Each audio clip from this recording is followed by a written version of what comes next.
Let's see if it'll let me put it right here. Paste. There we go. Pin. Pin comment. What's going on, family? It's your girl Guruji Chastity, and we are here to talk about how to practically deal with seasonal depression. Okay? We are here to talk about that. Today's live is coming from a segment of Connecting the Dots, which are live interviews I typically conduct with other women. Today, I'm just the women. I'm the woman in the women, you know. Essentially, the reason why I created the space for creating, for Connecting the Dots is because I found that each woman has a significant piece of the puzzle to help the next woman. And so we got to come together and connect the dots. All right. And so that is what this interview segment is about. But today I am here solo dolo to talk about something very important, something very near and dear to my heart.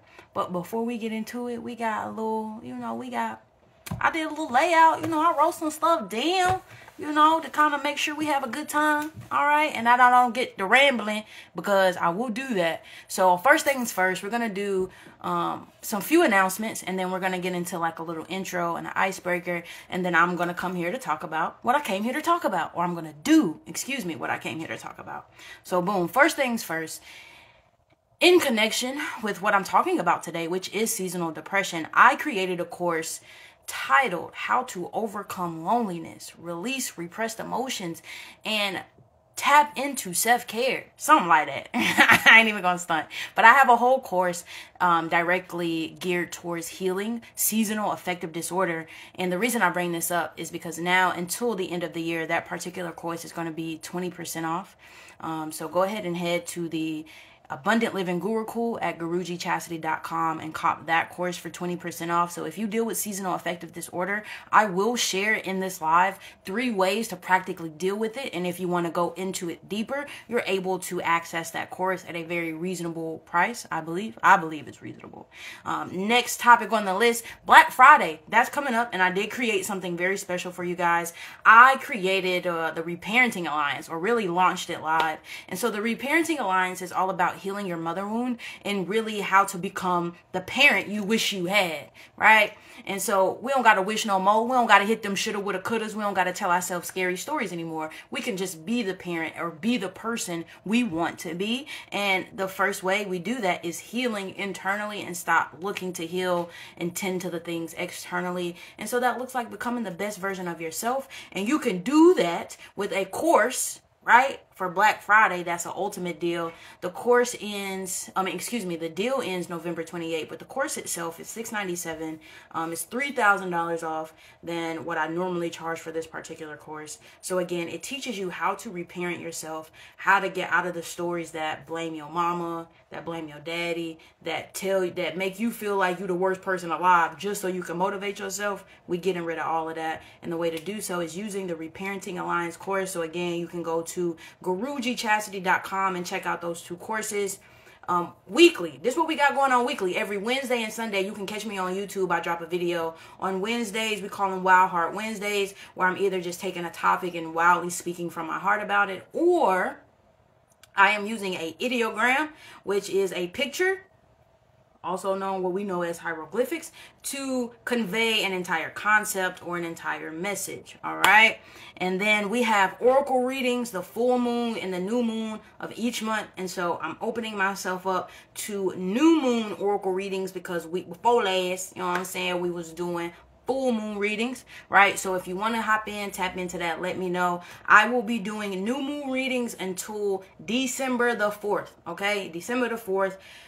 Oracle readings for me look like a 20-minute audio recording of your reading, a photo of your card spread, and a self-care plan to integrate whatever comes up during your reading. It costs $33.33, and it's a lovely way to connect with your inner child. I recommend you doing so if you've never done it. And if you are returning and getting an oracle reading from me, well, you know what's up. You know what I'm saying? You know what's up. All right. Last but not least, the last 3 announcements I want to talk about, the last 2, is just visit the Abundant Living Gurukul. It is a school that I created. I felt like by the time I went to college, if I was able to study the things that I'm into now, my life would be totally different. And so I set out to create something like that for myself and for you. And so I ask that you just go to gurujichastity.com and check out the Abundant Living Gurukul. Give me some feedback. You know, tell me the stuff that you want to know. Tell me what you want to study. I might know it. I might can research it. You don't know. I might can make a course on it. But if there's a course already on the school that's correlating with what you're interested in, by all means, please check it out and please give me feedback. And yeah, last thing on the list, you all, as always, family, I offer one-on-one coaching. So if you ever want to go deeper into the things that I talk about or that I teach, please reach out for one-on-one support. All right, and so that is our introduction, okay? So let me get into a quick little intro, and then we're going to have an icebreaker, and then we're going to talk about 3 practical tips to dealing with seasonal depression, all right? And so the intro is, what is seasonal affective disorder? What is that? And it's I want to say it's so sad that the acronym is sad, but that is facts. Like, seasonal affective disorder, that acronym is sad. You looking real sad. You feeling real sad, right?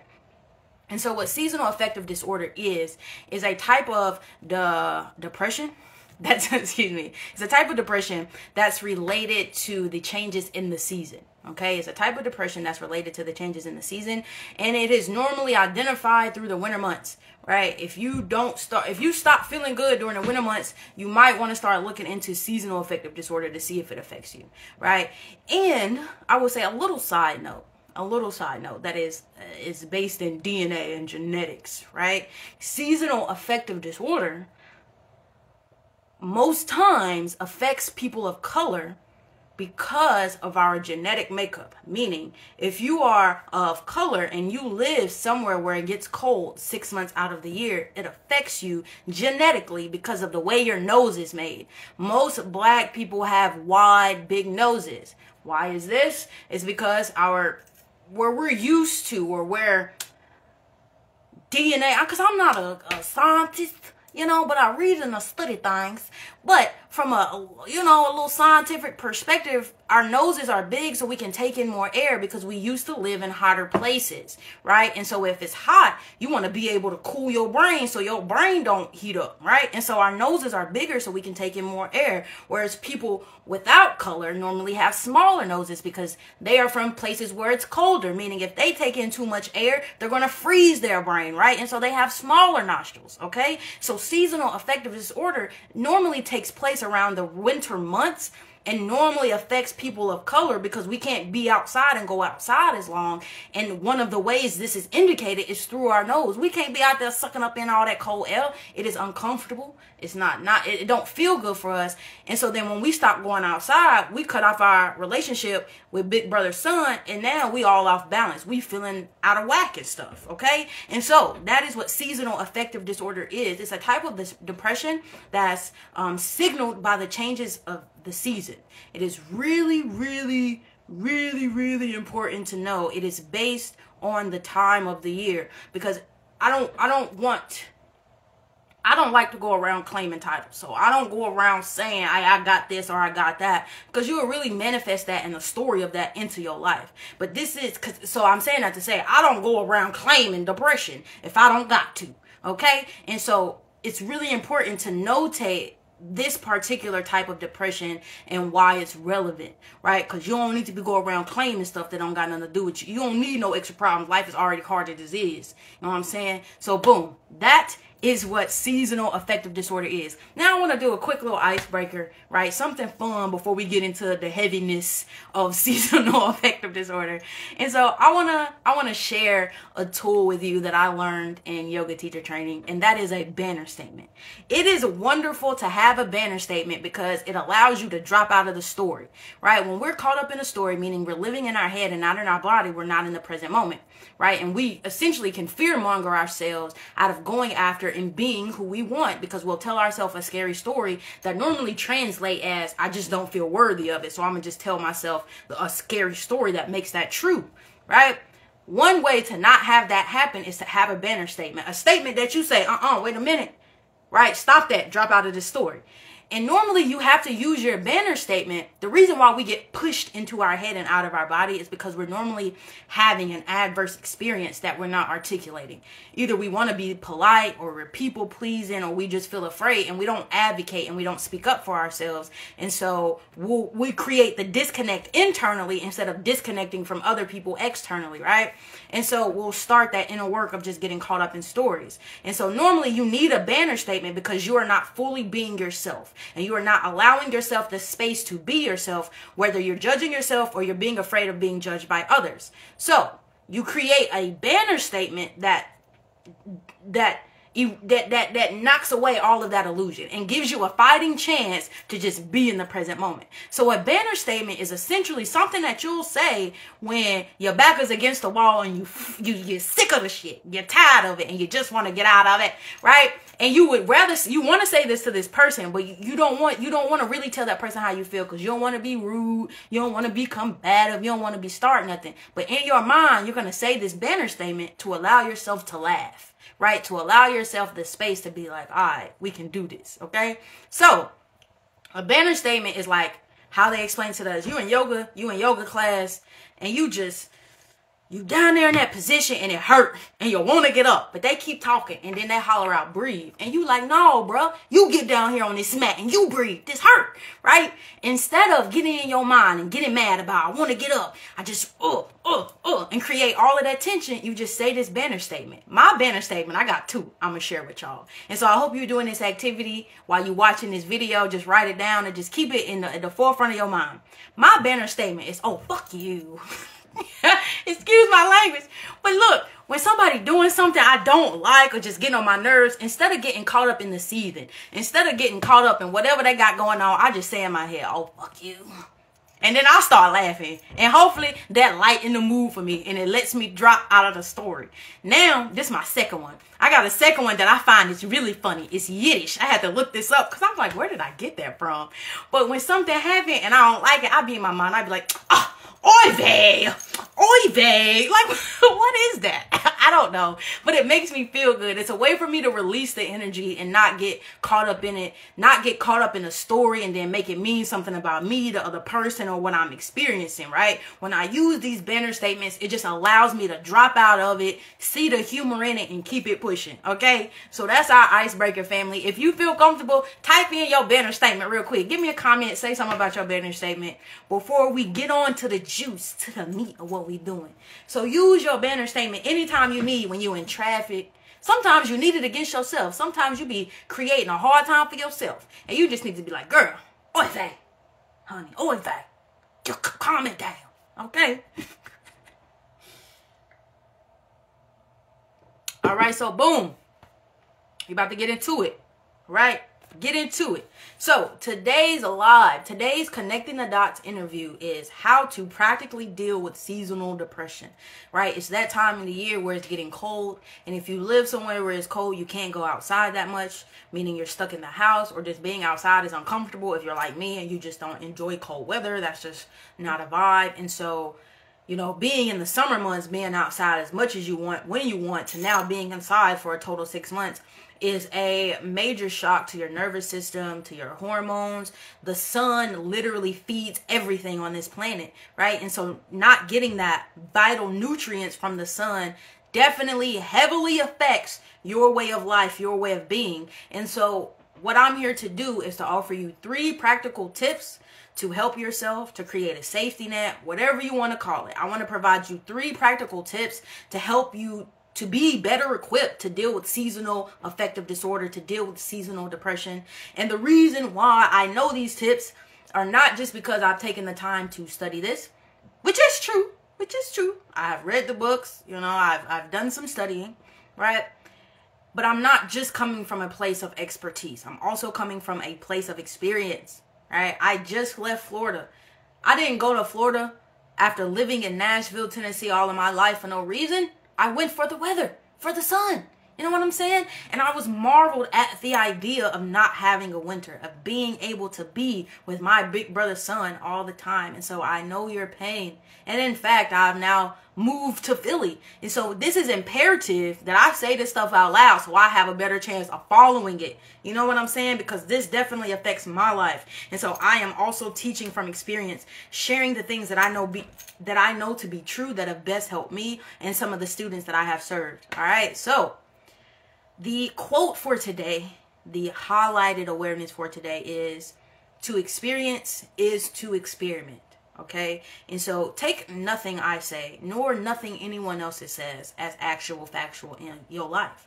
That's not the point. That's not what we're here to do. Ain't nobody here to give advice. I can't give you advice, right? Because you are your own unique expression of consciousness. All I can do is to give you tools to experiment with your experience, right? And the one way that we know things are off is if you're having an experience and you're not experimenting. You're just going with the status quo. You just doing what you was told to do. It don't be fun, and especially not if you deal with things like seasonal depression, because being a workhorse in this Western culture is not going to cut it. It's not going to cut it, right? And so we are going to experiment with some ideas, with some questions. I feel like some journal prompts, Bobs, we have some of that going on. So first things first, the 3 tips. Tip number 1. The tip number 1 is appreciate yourself before you risk losing yourself and others.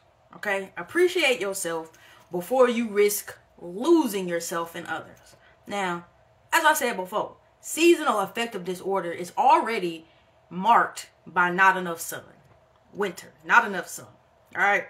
So that literally means what pours into you, that gives you vital life nutrients every single day, which is the sun, you probably now experience 50% of the time, which means if you're not already pouring into your cup in the house, when you step outside, the sun is not going to give you that extra kick, right? It's not going to give you that extra kick. I say all that to say, you can't risk it to get the biscuit, fam.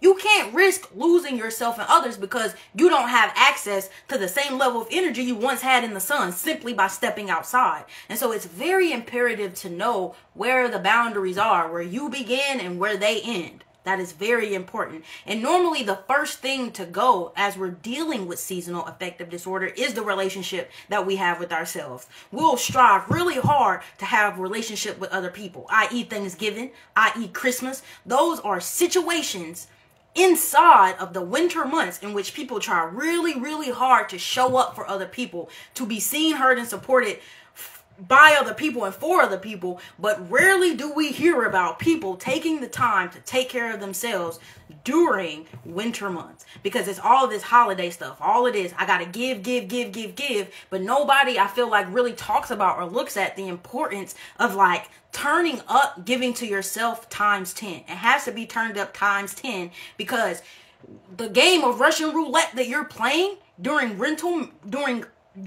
winter months, when you don't first give to yourself, the Russian roulette game you're playing is you're risking losing yourself in others, right? You are risking losing yourself in others. Okay. And so that's why appreciating yourself is what should come first. And when we say appreciation, we're not talking about the Western version of self-care that says take yourself on a date, that says go get a massage, that says take a bath. That's not what we're saying. We are saying get to the internal, right? Get to the internal reasons for appreciating yourself. Get to the internal reasons of appreciating yourself that looks like, what is my inherent value if I don't do nothing? What about myself can I cultivate that has nothing to do with my physical achievements, right? That's what appreciating yourself looks like. But too many times, again, around the winter months, we find ourselves appreciating other people because of the holidays, because of what it signifies around this time of the year. And it's so easy, so easy to lose yourself in other people. Okay. The reason why this is dangerous, if you've ever been in depression at any time, we're not talking about just when it's cold outside, but if you've been in depression at any time, we know that depression is very much so signified by being disconnected from yourself, by not wanting to get up, by just feeling so inward that you can't move outwardly, right? And so if we know that that is like one of the key elements of depression, why not make that my safety net? Why not get curious as to how that actually shows up and looks at in my life? And instead of it allowing it to plague me, instead I can get curious as to see how it moves in my life and then use that as like a glue to build something better, which is what we call transmutation, where you can have an experience and transmute it, create it, turn it into something else. And the simple way we do that is by appreciating ourselves. But the appreciation cannot come in Western terms and Western standards that say these very outwardly superficial things. This is a car. This body is a car, and it takes you from moment to moment, experience to experience. If I only put unleaded gas in this Tesla, yeah, your boy is shining and looking nice, and you see me riding and whipping, but 2 weeks, 2 months, 2 days down the line, you might see me broke down and you looking at me crazy. Well, that's because I was putting unleaded gas in this car and tried to call it love, knowing good and damn well I was supposed to be putting premium in this thing. And premium is like sitting with yourself and be like, how does that make me feel? Damn, I'm mad. Why am I mad? Let me explore that. Let me see what that feels like in my body. Let me not identify with the stories and get curious about them. And it's in that curiosity that draws me closer to myself. Think about it. Think about it. I swear to God. Think about it. When you're getting to know someone else, right? This is crazy. When you get to know someone else and you begin to hear their story, don't you appreciate them more? Don't you say, now look at you? They'll just be telling you about their life story, and you'll be like, yeah, ain't that right? Oh yeah, little baby did that. You just be all into it. But when you cry, when you got a sob story to tell, when you go through something, it's like, oh, I'm just so difficult. I'm tired of dealing with me. I just want life to be different. And it's just something like, damn, like what? What? Why is it so easy to appreciate other people, but it seems so hard to appreciate ourselves? I don't get it. I don't get it. But that's why I'm here to say this stuff out loud. I come on here and say I'm doing this for you, but it's just for me. I just keep it 100. Being able to serve other people is a byproduct of serving myself. This is me walking towards myself in just a different way. Right? In a different way. Whatever causes you to walk towards yourself is what we would call self-care. Okay?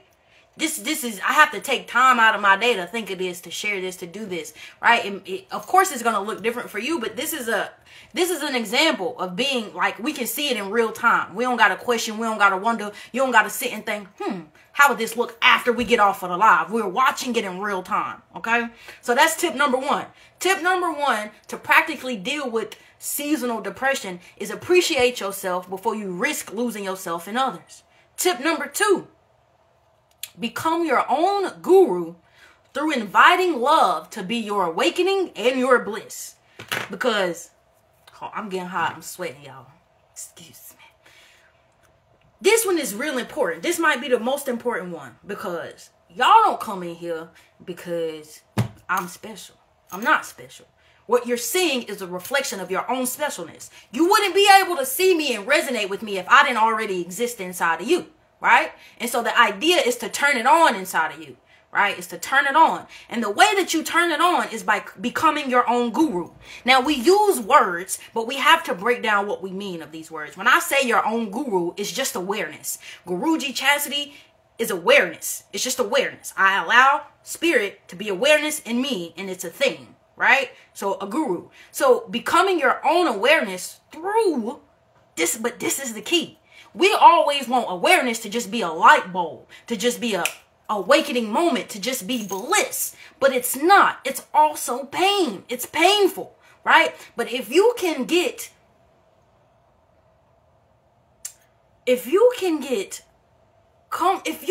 happy with knowing the more pain I feel, the smarter I must be, right? Because the truth of the matter is, if God is not only in your happy moments, God exists in the darkness as well. And so if God still throwing darkness your way, God still fuck with you. I don't know how else to say it. God still like, that's my dog. Because and the reason why you want the pain. Now, I'm not saying go around. Do not hear me correct. I'm not saying go around and inflict pain upon yourself or create chaos and then smile. That's not what I'm saying. That's not what we're saying. What I'm saying is, don't run away from an opportunity to walk closer to yourself simply because it's painful. You walk up to it and be like, give me that pain, because on the other side of that pain is what? Awareness. Okay? Is awareness, right? Even when we look at this in the most simplest terms, there was nothing and then there was something. It didn't just appear. There had to be spontaneous combustion. This is what the elements are. This is what fire is. It creates the heat to create something else. And so to think God thyself created all of this with no grunt, with no effort, with no pain, with no challenge is wild. It's wild, right? If we come on here and we resonate because we say that God is an omnipotent being, is no things and all things at the same time. That means, again, based on what we know in life, people ain't a supervisor unless they done the job before. Even if you get hired externally in somewhere else, you is not a supervisor on damn job if you have not done the work before. So on some level, we gotta think that, well, damn, I must be experiencing a little bit of what my creator went through, just a little bit on a different scale, but just a little bit, right? And so if I could use the awareness of my creator to create the same ideas, the same experiences, then we must be on to something. We must be on to something. And so the idea is, fear not the depth of the depression. Fear not the depth of misery. Fear not knowing. Don't fear it. Look towards it, because the more you look inside of it in you, the more you will see. But most times we get to the pain of the depression and we just start kicking and screaming. We just start saying, ooh, I don't like it. Ooh, it's scary. It's dark. Get me out of here. I feel bad about myself. I'm not worth it. See, this is what I deserve. We kick and scream right when it's juicy. Right, when it's juicy, just because we think that it's only going to get worse or it's never going to get better. But that's not. If that was the case, there would be no Guruji Chastity, because things would just get hard and I'd just be like, oh, like we would never get to this point. But we have to face, right? You have to turn around and face the dark parts of yourself so that you can be free from it, right? That's all depression is, a deep rest, right? So when we be moving through life throughout the hot months, the summer and the spring, we moving through life, we catching every gem. Next thing we know, we hit a deep rest where all of those parts of us that did not see a light of day because we were just moving at the speed of light, having a good time, those things now say, I want some sunlight. I want to be looked at. You got some time on your hands. Come look at me. And we say, oh, you ugly. I can't, oh no. But it's like, bro, if you mess with you like you said you do, what you mean you looking away?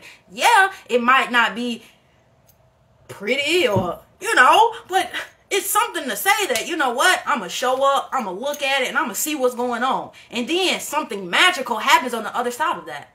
You become your own guru, i.e., you get wisdom. You get, what we call them, downloads. It's just awareness. It's just awareness. But here's the thing. Why we be thinking we should just know if we ain't did nothing to know? If you ain't been searching, why would God just say, here is the nugget of wisdom I thought you needed? What? What? Right? So that's the whole point of having moments of deep rest. I say this all the time and I teach this, that what's happening, there is no such thing as purpose, how we know it to be, which is physical achievement, which is what we know purpose to be is how much money I got. Did I break a generational curse? Did I leave a legacy? This is what we know to be true about purpose. But that is so far from the truth of what human experience is about. God said, I am no thing and all things at the same time. I want to experience all that I am and all that I am not. And so God said, boom, I'm going to make me a nice car. Car came down. Somebody named this car Chastity. Somebody named this car Audrey. You see what I'm saying? Somebody just named this car, right? And so in the naming of the car, we started putting rules and regulations on the car. But the whole time, the car just wanted to come down here and experience. Because God said, I am no thing and all things at the same time. I want to experience all that I am and all that I am not. And so the whole purpose of existence is to experience. This is what I mean by to experience is to experiment. If you want to experiment with the good magic, with the good stuff, and don't have to wait until everything externally is right where you need it to be to make something shake, get in tune with the darkness within. Get curious about it. Don't get defensive. And I say this all the time. Get curious, not defensive. Getting defensive does not mean, oh, can't nobody say something to you about this or you bite people's head off. That's not what I mean. When I say don't get defensive, I'm saying don't be definitive in any belief. Don't be definitive in any belief about yourself. Just be curious in getting to know you. Because what happens when you be definitive about your belief in someone else? You don't get to know them. You get to know the stories you made up about them, but you don't get to know them. So that's like if somebody said, Guruji Chastity ain't no good. She gave me an oracle reading and then that chicken head took my money. And you took that same story and already prejudged me before you came on this live. You didn't get to know me. You got to know the story in your head about me. Same thing is to be said about you. Get to know you, not the stories that you've created about yourself that say, oh, I'm unworthy, or I can't never do it right. I keep being in the same loop. Like, do not be defined. Do not be definitive in the stories you create about yourself. Actually meet yourself. And the meeting of yourself is the places that you try to hide. That's your truest self. And so when we can get real honest and authentic about who we are and meet ourselves in that place, that is when we become our own guru through pain, through bliss, in the name of love. All right? That was tip number 2. Tip number 2 said, become your own guru through inviting love to become your awakening pain and your bliss. Okay? You feel me, Jess? You feel me, Zimbe? You feel me? Okay. So tip number 3. I'm about to say this is my favorite one. I just said that about the second one. Tip number 3 is gratitude is the attitude to keep the mood good. Okay? Gratitude is the attitude to keep the mood good. Here is the tea. I hope this blow your mind because it did me when I found this out. Here is the tea. We do not do anything. We don't move towards anything. We don't create goals. We don't do nothing external if we feel good. If we feel good, we wouldn't move towards nothing. The only reason we set goals, the only reason we move towards things in life, the only reason we move towards people, places, and things is because we think they'll make us feel better. Now really sit on that and think. It took me, it was a tough pill to swallow when I really sat back and said, well, damn. The only reason I did that is because I thought it would make me feel like this. The only reason I did that is because I thought it would bring me this person. The only reason I did that is because I thought it would, like, really, truly, the only reason we move towards any person, place, or thing is because we want to feel good. Well, what if we felt good right now? What if we felt good first and then we allowed the things to come to us? And that's how we really, and then we would cut out all of that mental mind game that says, is this what God wants for me? Is this the right decision? Should I do this? Well, what about that? We wouldn't have to never deal with none of that if we focused on feeling good and allowed what needed to come to us, what was supposed to come to us. You see what I'm saying? So that's what we mean by gratitude is the attitude to keep the mood good. You feel what I'm saying? And I'll be the first to admit it. I get caught up. Somebody type in there right now, Chastity, tell me something you grateful for. And I'll be like,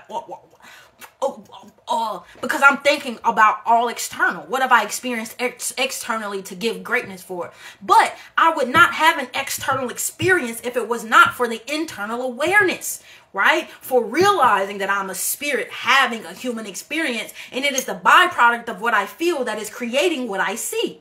You see what I'm saying? And so we've been taught to believe what we experience externally creates how we feel.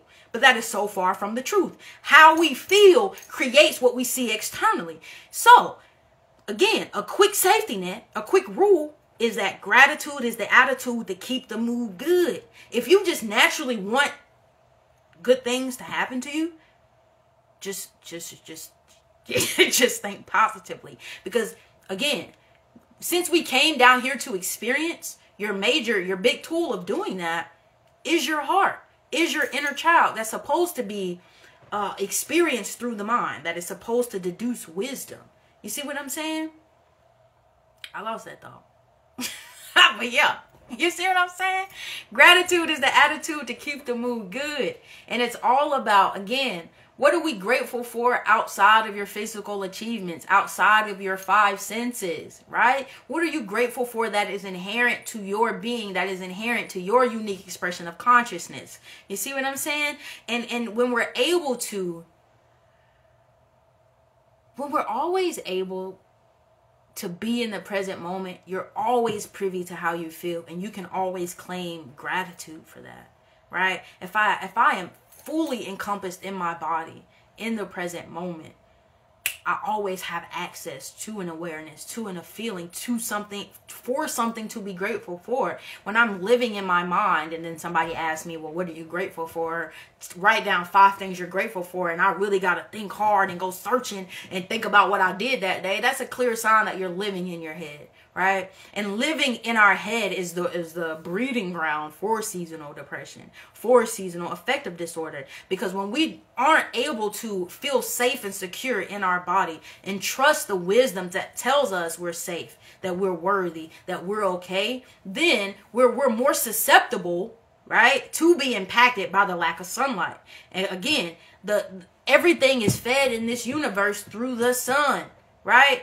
Through the sun. Let me see. Did you come up with the rhyme, gratitude is an attitude? That's catchy.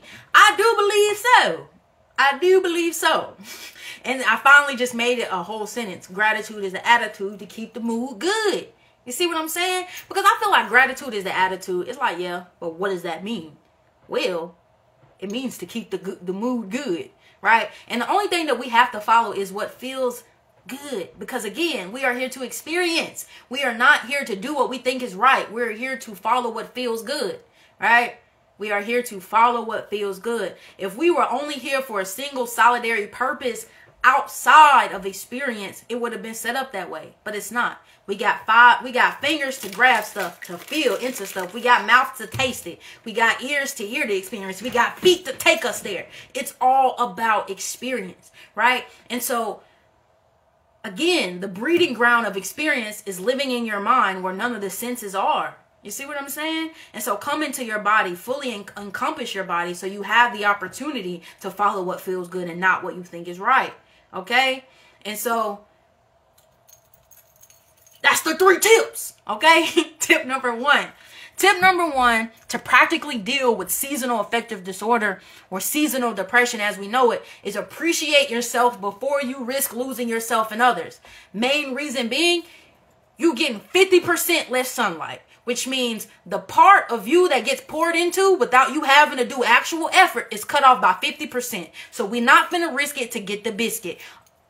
Take care of you first, because you don't have your main partner out there shining up on you like you can if you live in places where it's cold, and you ain't finna be outside all day, especially not if you black, because your nose is big and you're gonna be taking in too much air and it's not gonna be comfortable, right? This is genetics. This is how our bodies are made. We are meant to be outside, to be catching air. But if you somewhere where it's cold and you have an African diaspora nose, you is not going to be able to. And so you're going to be cooped up and inside, right? And so while you're inside, don't be just sitting around soaking and moping. You got to make up for that 50% of sunlight you're not getting from Big Brother Sun. And the best way to do that is to walk closer to yourself in a meaningful way. Create a relationship with you in an intentional, meaningful way, just like you would somewhere else with someone else. How do we maintain remaining in gratitude? Because life be lifing. Fatolito, life gon' life and people gonna be peopling, right? And so we've talked about this, Sister Jess. I want to say, I don't mean it this way, so follow me, family. I need you to create a meditative state. I don't mean meditating and just saying, oh, I need to meditate physically. I need to physically put myself in an isolated position and call this meditating to be more in a state of gratitude. That's not what I'm saying. I'm telling you to take the practice of meditation with you and create a meditative state of being, right? And when you're in those moments, when you can quiet the hubbub, you can always find something positive to say. And gratitude is positivity. Gratitude don't, like I said, remember, when I said being in the present moment, you always got something positive to say. But when you're thinking it, when you're in your mind, you're going to be looking for external things to say and call, oh, that's what I'm grateful for, right? And so gratitude is just a good feeling, positivity, talking positive, the positive speech. Gratitude is positive speech, and it produces an attitude. It produces a state of mind, right? And I'm telling you, an easier way to access that is to create meditative spaces, right? And so meditation is a way of being that you can pick up and take with you. Again, remember, Zimbe, when we talked about it, I say the reason why we meditate in isolation is so the reason why you meditate in private is so your feelings don't punk you in public, right? And so I'm not saying we don't meditate by ourselves so then when something go wrong in life we just stop and meditate. It's like, no, I meditated in private and I got used to seeing what that internal feeling of calmness was like. I got groovy with the feeling. I was feeling in my body and I was just feeling good. And I'm taking this feeling with me. Well, wherever I go. And even when times are good or when times are hard, I can call on that feeling. And as soon as I call on that feeling, hot damn, I'm grateful. And we just go. We're creating positive words, positive experiences, positive environments. That's what gratitude is. Gratitude, we can interchange it. We're working through it in real time together. Gratitude is just positivity times 10, right? And gratitude creates an attitude, okay, that keeps the mood good. I hope that answers your question, sis. To both of my sisters, Audrey and Zimbe, right? So, we already talked about number 1. Number 2, become your own guru through embodying love to become your awakening pain and bliss, right? When you say, I am ready to do the work, I am on my spiritual journey, and I am ready to evolve my sense of self, I'm telling you, do not throw in the towel. Do not throw in the towel when it starts to hurt. Just breathe. Just know on the other side of that pain is a revelatory awareness that you couldn't get any other way besides walking closer to yourself. And think about this. Put it like this. Your light so bright that sometimes you're going to squint. Sometimes you're going to be like, but you don't want to look away. You don't want to look away. That's what I'm talking about. Don't look away. Look at that light. You look that light right in the eye. And the more you look at that eye and it shines, your eyes get stronger. Your awareness get deeper. And you just keep looking at that light. Don't look away from you. Okay? That's tip number 2. Number 3. Gratitude is the attitude to keep the mood good. And we just capped off that one with Zenbei, which is create a space of positivity and quiet and isolation and meditation, however much you can, and just take that, be like, and take it with you, okay? And take it with you. And so that is one way you can always maintain a grateful state of being, right? And also, I'll say this, a grateful state of being is like saying, in a moment of chaos, in a moment of turmoil, your inner child and your ego can always hold hands. I just came out of a hurricane, and thank the goodness I had my homie, my partner there, so I could just grab her hands when things got tough. That was a physical representation of a part of my inner child right there in real life. And I just said, all right, I'm going to be okay. You can do that with yourself. That is gratitude. When you can reach down to yourself and feel yourself grabbing your own hand and saying, it's okay. I'm here. I'm not judging you. It's all right. Let's go. I'm here. That's a vibe. That's a vibe. And that's what gratitude is. You know what I'm saying? And so, hey, family, I hope this video, or excuse me, this live has been helpful. I've appreciated being here with y'all. You know what I'm saying? We talked about some juicy things. I got to share some juicy tips. All right. I want to open the space up a little bit before I head out for any more questions. Right? My sisters did a great job of asking questions. I really appreciate y'all for sticking around the whole time, for being engaging, and for being curious. That's the name of the game, to be curious and not defensive. Do not defend your own limitations. Do not defend your limitations. Instead, rise to your highest potential. Just try. And that's all you got to do is try. That's all you got to do is try. But it's hard work to advocate for your limitations. But it's real easy to just try. It's real easy to just try. You feel me? All right. And so remember, family, if you go to GurujiChastity.com, you can purchase my Seasonal Affective Disorder course, where I go more in depth about these topics, about these issues, and how to better integrate them into your life. Now, until the end of the year, the course will be 20% off. I appreciate you so much, Jessica. I love you, sis. I'm glad you had a great time being here, and I'm glad you were able to get something out of it. You know, as always, I appreciate you seeing me, because it allows me to see deeper into myself. And so I see you as well, sis. I love you as always. All right. Until next time, I love y'all. Peace out. Yeah. Yeah.